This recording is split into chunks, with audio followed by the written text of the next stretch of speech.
How's it going? Story time. And channel update. Channel update part 1.2 or something. BCL and D. Two things are happening. One, I'm not putting a video out every day. It's not going to happen. I need some time to do some editing and actually make them be real videos because I want to do more how-to actual teaching stuff. You know that I used to do that, and I really enjoy that part of this whole thing. I enjoy explaining this stuff. So making it easier because every mechanic doesn't know everything, and every mechanic doesn't have every tool in their toolbox. And so, why not make this information accessible? There's some stuff up here that I think should come out and go out there, and let's look at it together. Yeah, that's it. So, no videos every day. Story time will happen on Saturdays. Probably 2 or 3 videos during the week. Gives you some time for some better quality because I did not like the last video I put out. We went to Oahu. It was great, but the best parts of it were the scenery from flying out and landing were the best parts of the whole video. The rest of it was kind of dumb. It was just us talking about stuff that it was just rambling. It was stupid. So that's not what this channel is about, and that's not what I want to do. I want to do the promotional stuff. Not promotional. What's the word I'm thinking of? Educational. I want to do the educational stuff. Not that I'm super smart, but that I want to explain complicated things to people to make it easier. The theory and physics and stuff like that. Some things like that. So ask me questions. If there's stuff you want, if I'm working on something and you want to know, hey, what's this? I might do a question and answer thing. I might do, 1 day a week, question and answer. Give me a question or something like that, or maybe we can diagnose a problem that somebody's got with a car or something like that. We could do something like that. I could take a stab at it. Because that's what O.J. Simpson said, after he got acquitted. When they asked him if he wanted to, ever thought about getting married again.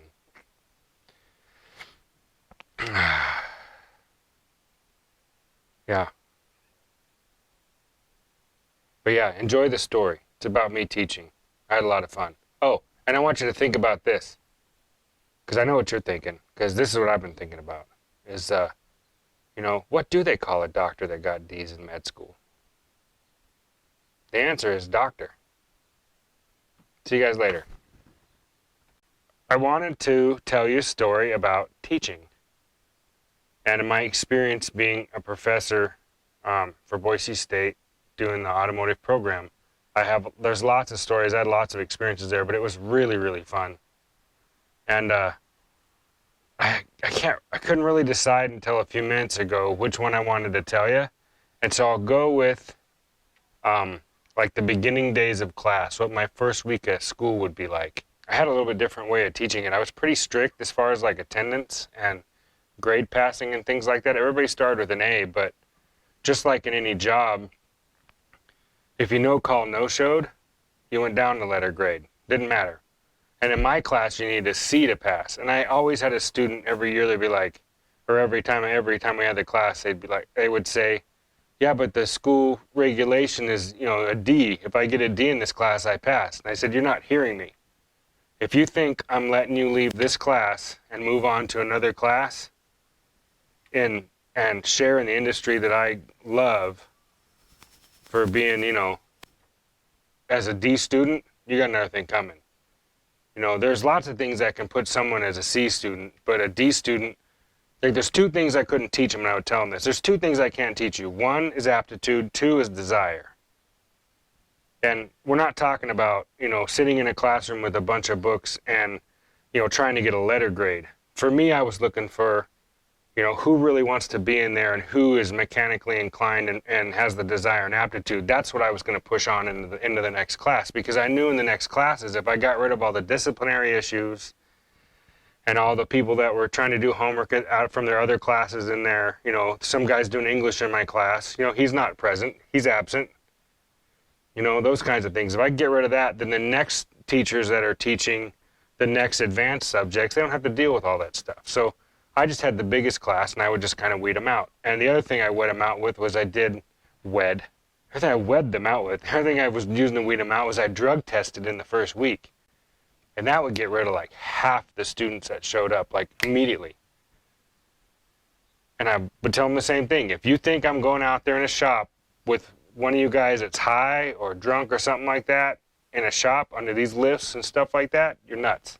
I won't endanger any of these other students in here, and I won't endanger myself or you in that, for that matter, because you could get hurt. And the school's like, are you seriously going to drug test? And I'm like, absolutely. These are students going into a technical industry where this is going to happen, where just like any job, that's how we're treating it. They want to learn how to be mechanics. They want to learn how to be, that. This is what we're going to do. So it's drug testing, it's this and that. And like about that same time, I would get up and leave and come back and like, half the class was gone because I didn't want to embarrass them if they, wanted to leave because they were, high or whatever. And then, the drug testing guy would come in and, grab the guy in the back row and take him out. And it was like, this is for real. They're learning how to come into an industry, just like you would at a job. And I treat it like that. And a lot of the kids, they really appreciate it. I mean, they weren't really kids. These guys were older. I think there was a few students that actually came from high school auto shop into the program. A lot of them were these retrain people. And I had so much fun because we could get into, physics. I like teaching physics. If I could teach applied physics, that was it. And it was, I would teach them to ask the question why, dig into it 5 times, dig deeper, like 5 whys. Or there's a guy rolling through the neighborhood in a tubbed out, like 68 Camaro. I don't know which house he's at. He's out here somewhere, but I heard him earlier.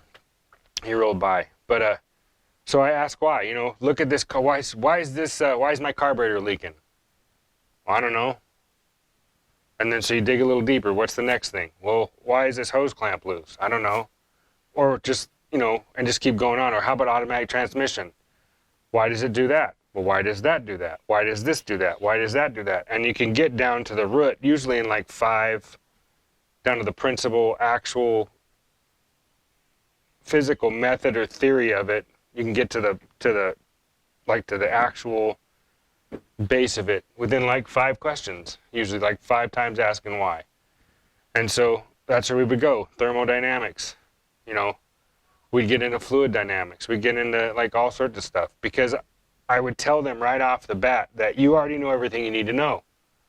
The students that like once everybody was gone and we were down to like, 15 or 20 ones that were like, they'd show up, they'd have their uniforms on, and they were ready to go to work, just like going to a job. These kids were ethical. They were, they were ready to go. And so they would learn, I would just tell them, you already know everything you need to know. And they would look at me funny. I would say, you just don't know it yet, but you're built with it. And they'd say, what are you talking about? And I said, well, here's what's going to happen. I'm going to ruin your Sunday drives with your wife in the car or your girlfriend. And they said, what do you mean? I said, you'll never ever be able to drive a car or any vehicle, motorcycle, whatever, again for enjoyment. Ever. And they just looked at me like, well, what do you mean? And I said, if you continue on in this program, I'm going to ruin you. And they didn't know what I was talking about. So I said, let me describe my Sunday drives with my wife. Hop in the coupe. At that time we had the coupe. So I said, let's say I hop in my coupe. And my wife's like, they're like, okay. So I fired up. I listened to the way I feel the key. I can't help it. It's ingrained in me. I feel the key. I feel the ignition, how it moves across the tumblers. And I hear the starter motor spin. And I know how fast my motor's revving. I feel the gas pedal. And I'm feeling this thing like I am coursing through this thing. Like I'm one with this thing. And I fire it up and it runs and idles and all the sounds and everything, the feelings are normal. Back it out of the driveway. We go around the corner, we're heading down the street, and I hit this little bump and I hear a funny noise. I'm like, what was that? It's a weird squeak. I've never heard that before. So my wife's over here talking, blah, blah, blah, blah, blah, blah. Not that she blah, blah, blahs a lot, but she's talking about whatever. We're going for a drive. And I'm like, okay. And we're driving and I'm looking for a similar spot in the road where I can, without her knowing it, find and get the car to make a similar movement. So I find another movement. Yes, I can make the noise whenever I feel like it. So now I'm purposely taking the long way to anywhere we're going, and I'm trying to mimic that noise. And every time I hit this bump, I've got an exploded view like in a catalog of all the parts, components in the front end of this car, and they're all moving. So every time it hits a bump, I feel it move. And by the time we get to wherever we're going, and I might take a couple laps, I have diagnosed exactly what's making the squeak in the front of the car. It could be a shock bushing or something like that. Because there's only so many things based on the design of what's there that it was physically built to do. These are the properties of it. This is its design and its designed purpose. And it can only function this way. When it doesn't function this way, it's abnormal and it will make a different noise because it's not functioning properly. And that was the logic I was trying to get to these students. And some actually called me years later and be like, "You ruined us." And I'm like, "How do you mean?" They said, "I can't drive my car without listening and feeling every single thing in any vehicle I drive. I don't know half of what my wife's telling me because I can't stop envisioning every part of my car as I drive." And I said, "You're welcome." Which is really satisfying to me. Because I realized I wasn't the only crazy person. But I really did love it. I loved taking, explaining something that was like super complicated or perceived complicated and so they could understand it. Like planetary gear sets in the transmission or, rocker arm ratios and how all that works with, fulcrums and all that, just ratios. And man, it was a good time. It really was a great time. And so that's my point of this long-winded 20-minute video is that's the direction this channel was supposed to be and is going to be. So as I'm putting this car together, I'm going to explain what I'm doing because I like the how-tos, because I couldn't find the videos I was looking for when I'm trying to figure out how to do, like the inner fender wells. I made 20 videos how to take the inner fender wells out of a 57 Chevy. It took me a long time to do it, but it would normally take someone about 2 hours. But I showed you where the screws were, I showed this, and I showed that because I'd never seen it before. I'm going to be doing the rear brakes on this and the emergency brake cable on this car. That's probably coming up next. And I'm going to show you how to take drum brakes apart and put them back in and everything else, and what they are, all the components, and the easy ways, the tricks on how to do it that I learned from a bunch of old gray-haired mechanics that taught me, so I can save you guys some time. That's what's going to happen. Oh, you're nuts if you didn't think I was going to bring out the 4-speed, because I'm spinning the knob off right now. May the 4-speed be with you. Technically, this could be on a 3-speed or an automatic, but it's not. It's on my 4-speed right here. See it? Oh, look, there you guys are. Look at that. You guys are cute. Here's my 4-speed. Line lock. T. Tack. Lava lamp. Oh, don't look at the messy work area. Don't look at that. Anyway, thanks for hanging out. And you guys that are subscribing, there's some new ones here I saw. I have 135. That's crazy. It's awesome. But thanks for showing up. See you guys later. Oh, and don't vote for me on the DeBoss thing. I just joined it because it felt like something to do. Go vote for everybody else that subscribes to this channel that has a car in there. Go vote for them. Don't vote for this thing. It's never going to be a show car.